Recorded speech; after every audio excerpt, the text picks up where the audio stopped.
If you're looking to make a change to get improved performance, improve your sleep, and help you with your weight loss journey, try Optimum Day and Night.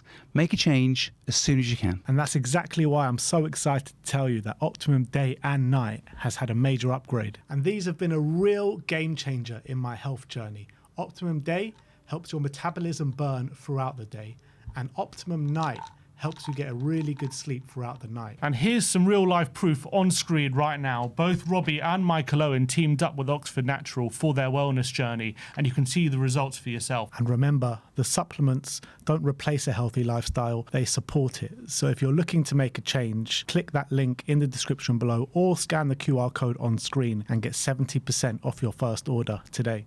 Let's start off talking about the goalkeeper, Guillermo Vicario, as Orazio Accomando says Vicario to Juventus is now becoming more likely. Ben Jacobs says that Vicario is attracting strong interest from Italy, with Juventus back in the race for the Tottenham goalkeeper. A loan with an obligation to buy could be an option, while Turkish clubs are also monitoring Vicario.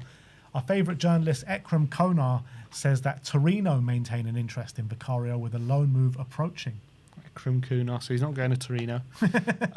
Yeah, Juve, that's the rumour that just won't go away. Obviously, Martinez looks set to stay at Villa at the moment, so it just seems as though they're not. I also heard a rumour that Juve are going to. So Suzuki's going to sign for PSG, and then Juve are going to get him on loan. That's what I read as well. That Juve are going to try and get him on loan from PSG. Get who on loan? Suzuki. Oh, really? Yeah, who's going to sign for PSG from Parma. That's what I read. So you can't rule that out, apparently. It just seems as though they're not. I think if they were convinced by him, he would be a Juve player. Yeah. So clearly, they've got massive reservations about how good he is. Well, the director did come out and say we need to find out the reasons why he's not starting for Tottenham anymore. Yeah, so this sounds like a one they'll only do if they're desperate near the end of the window. That's what it sounds like to me. Yeah. And it also kind of sounds like maybe Vicario is holding out for it and just hoping. Yeah, I mean, we haven't really. I mean, we heard tentative links to like Newcastle or something at some stage. But look, Vicario will leave the club, but the reality is it's 2.5 weeks left to go of the window and he's still here. So I guess you can't rule anything out, but Spurs are going to be desperately trying to scramble him out. I've got a feeling he just goes to some random Serie A club on loan. Torino? Maybe Torino. I reckon he doesn't go Juve. I reckon he goes to one of these Serie A clubs on loan. He should go to Udinese. True. Anyway, next up, let's talk about Richarlison. Ben Jacobs saying that Richarlison's future is understood to be in his own hands. Tottenham are not desperate to sell him, but the club are keen to add another source of goals to their squad. So we heard, De Zerbi talking about it at the end of the last game, being like, sometimes he wants to stay, sometimes he wants to go, but he says he knows what he wants to do. So I wonder what that is. I imagine it's probably stay. Yeah, it's a bit a weird thing to say if it is to stay, though, isn't it? Because why not just say he wants to stay? Like, it's a bit of a strange thing. But yeah, when it comes to Richie, I think he knows that the next day he could probably change his mind and say, I want to leave. When it comes to Richie, I mean, what does it mean? It's in his own hands. Like, isn't that with every player technically? And if any player wants to stay, they can stay. You can't force anyone out. Yeah. Right? So you would think, yeah, we want to sell Richie. We want to get a good deal for him. So hopefully we get that, and hopefully he agrees to go. But I don't understand that update's in his own hands. Like, why is that different to any other player? Yeah, I guess it's not that different to any other player. But I guess some players, you kind of push towards the exit. Maybe we're letting Rishi just make that decision. If he wants to go, we'll find a club. If not, then we'll happily keep him. It's a bit worrying that it's not far till the next season, and we haven't made that decision yet. If that's the case, yeah, it is worrying. But again, there's no kind of we don't know about any sort of striker that we're even interested in seriously or making any moves for. So I don't know. Look, I've said it many a time. I don't mind if Rishi stays at the club as long as one of them go. Like him or Solanke need to leave the club this summer. We need to bring in a number 9. Mm-hmm. So I'd prefer Richie to stay over Solanke. And I think the other positive of Richie kind of staying over Solanke is that Richie's only got a year left in his contract. So it forces us to upgrade both of them in the next year. So I'd much prefer Solanke to go out the door as well. I'm not too sure if Solanke's heart's even in it. But again, we've heard a lot of reports, whether they're true or not, that De Zerbi really rates Dominic Solanke. So I don't know how true that is, though. Yeah, I mean, obviously we can go by what De Zerbi said himself, but he said also similar about Richarlison, how good he thinks he is. So It's the same about everyone. yeah, he's trying to give everyone kind of like a confidence boost. I love Rishi and I love his personality. I think I don't think he's a bad player as well. But yeah, I think it's time for him to move on. But let's hope that happens. Been saying that every summer for the last 2 years. Correct, and it's always been true. Yeah. Pape. Ben Jacobs on Pape says that SARR is open to offers amid interest from several clubs. Villa, Brentford, German sides have all been linked, while Al Ali have also made an inquiry. Spurs won't stand in his way if he wants to leave. So, I mean, SARR as well is another player that probably just has to go this summer. Yeah, well, again, when at the beginning of the window, it was like, yeah, he's definitely going. Brentford and all this kind of stuff were interested, but it's gone very quiet on the SAR front. I think there's been a bit more noise recently, but for a while now, it's been pretty quiet on the Pape SAR stuff. So I'm wondering where there's a real lack of interest. No one really. I think we probably want to sell him for like 25 million or something, and no one's willing to put the money up, I reckon. But I think that's fair. I don't think that's a bad price for someone like SAR, especially in this current market. Do you reckon Pape would go to Saudi? I think possibly. If the offer's good enough, yeah, I think he possibly would. Yeah, I think he would as well. I think he knows he's not going to get wages like he's going to get in Saudi, and Spurs as well. Not going to get a fee probably like we would from a Saudi club. So I think Spurs should be pushing a move to Saudi. To be honest, yeah, let's hope that happens. Teams from Turkey have been linked as well. I think he would move to Turkey. I think he'd go there.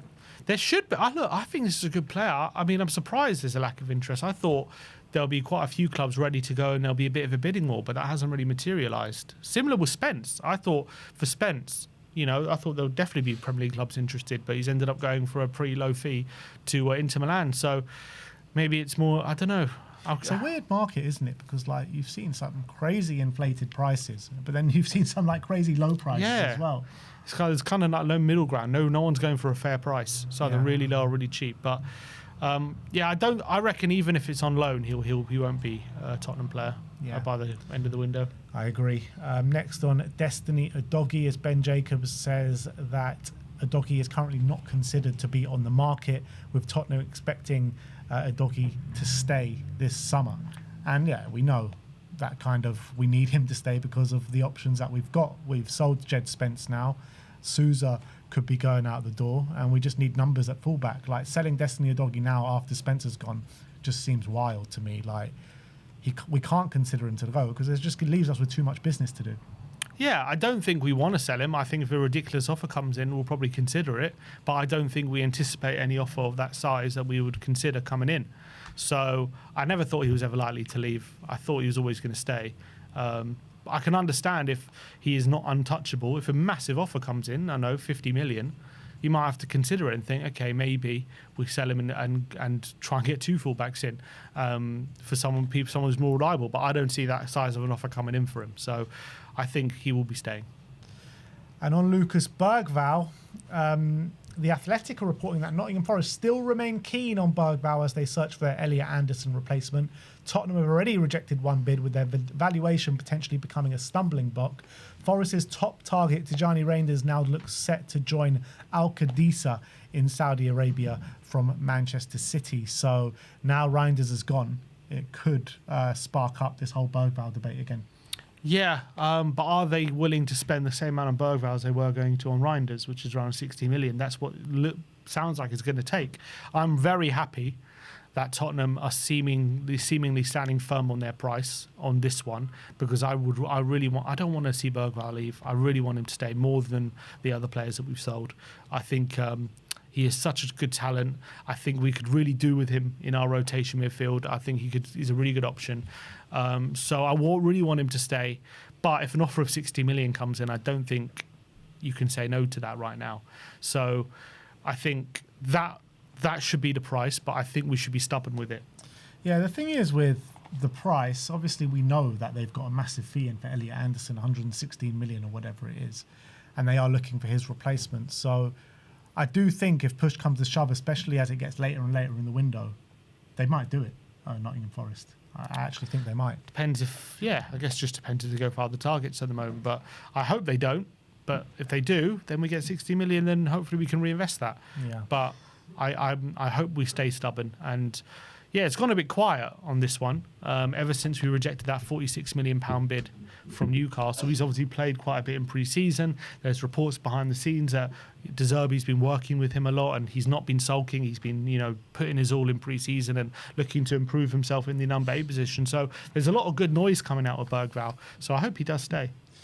Yeah. In terms of potential incomings, at fullback, Ben Jacobs did say that Spurs actually put an inquiry early on in the window for Daniel Munoz. So I'm not sure what's happened with that. But what he also said is that Amar Dedic is one that's on Spurs' shortlist, fullback playing at Benfica. But I've just been told that he could be on his way to Newcastle. By who? What? Oh, has he? Yeah. Just now? Just agreed personal terms. Well, he just tweeted it. Yeah. Agreeing personal terms, obviously if Spurs come in, they could also agree personal terms. Newcastle closing on Dedic. Yeah, Dedic wants move. Agreement at final stages with Benfica for 30 million euros. Let's hijack him again. Hijack it. Why is this guy any good? I don't know anything about him, to be fair. Dedic. I've heard about him that he's like quite good, like going forward and stuff. But I don't know too much about him, Dedic, to be honest. So there were rumours that we want Prem proven. So I don't know if obviously he doesn't represent that, but it looks like he's on his way to Newcastle. So yeah, in terms of good going forward, only 4 assists and 1 goal in the Portuguese league last season. You've seen fullbacks there can get big numbers at times. Yeah.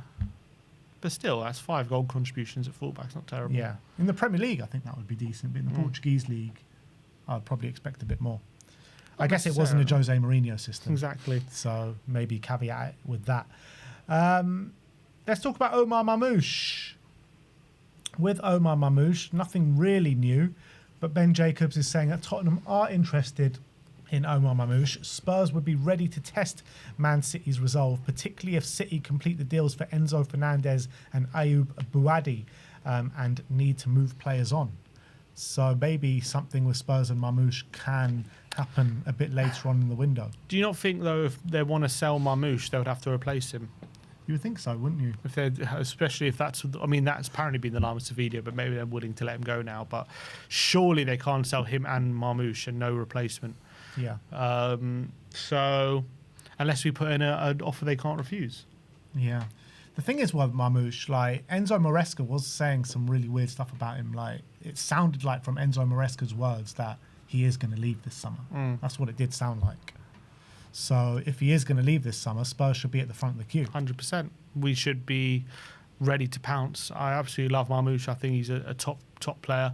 I think De Zerbi would love him as well. I think he just adds that quality in and around the central areas, which we don't really have at the moment. He adds that finishing ability that none of our strikers really have as well, being able to finish from tight angles. Obviously, we don't really have the physicality.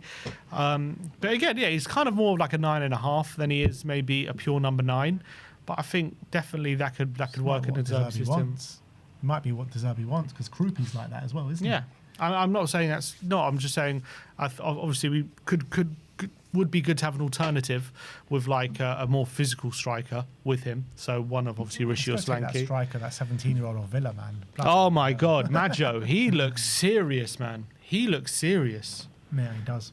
He does. He bullied, yeah. Pacho, like goal, absolutely bullied. I was like, what am I watching here? This 17-year-old. So this guy's he's going to be a talent. Well. He's top talent. But yeah, look, Marmoush, I would slap. I mean, he's going to have to be more than probably Savinho, wouldn't he? Yeah, so I would say so. You'd probably have to slap 80 million and big down. Wages as well. He'll have to come in as our top earner. Probably 85 million. You'd have to slap down at the minimum, I would say. Yeah, to get him in. Yeah. I just want to finish off on the update looking at Porro, because Porro came back to Hotspur away today, and he was greeted with a guard of honour. So let's have a look at this. This was just fantastic content from Tottenham Hotspur. Look at this. Porro back at Hotspur Way. The world champion returns, and the whole squad and coaching staff and under to everyone. Everyone, backroom staff. Yeah, brilliant. Give him a guard of honour. What a lovely gesture. What a lovely welcome home. It's great to see him back, isn't it? Don't ever remember us doing this for Cuti Romero. He wasn't a Spurs player when he won the World Cup. What do you mean? Was he not? Was he? Yeah, of course he was. Oh, of course he was. Yeah, yeah. That is, look at this. The love that it was Porro's the getting. middle of the season, wasn't it? When that one. Yeah, but they all still came back like this, you know what I mean? Why couldn't they have given him a guard of honour in the middle of the season? I don't remember what they did. They probably did something. I think they did something, didn't they? Not like this, though.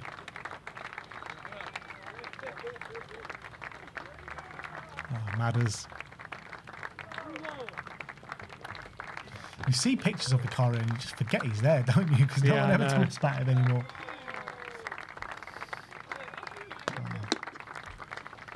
It is lovely stuff, very touching.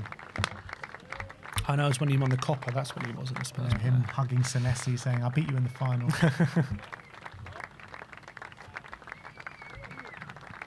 I'm telling you, if Romero was still at the club, he would not be. He would not be involved in this. Well, if he was staying, he probably would be. Oh, you mean, sorry, if he was still at the club. Yeah, yeah, yeah. No, he would not be giving Porro a applause.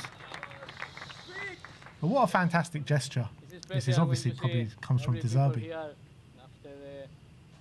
the World Cup, the most important is this connection, family. He's got a tear in his eye. For everything, and come on this year because it's a good year for us. Big up Well, Pedro Porro. Give him the captaincy. Great to have him back. Great speech. Good So, I mean, words. the three players, two of them are gone now, Yeah. the ones that were in the latter stage of the World Cup. So hopefully we see Porro this weekend in the game. Yeah, I mean, knowing Porro. He would just want to get back out there. Knowing Porro, he doesn't need any time to get back up to speed, does he? Yeah.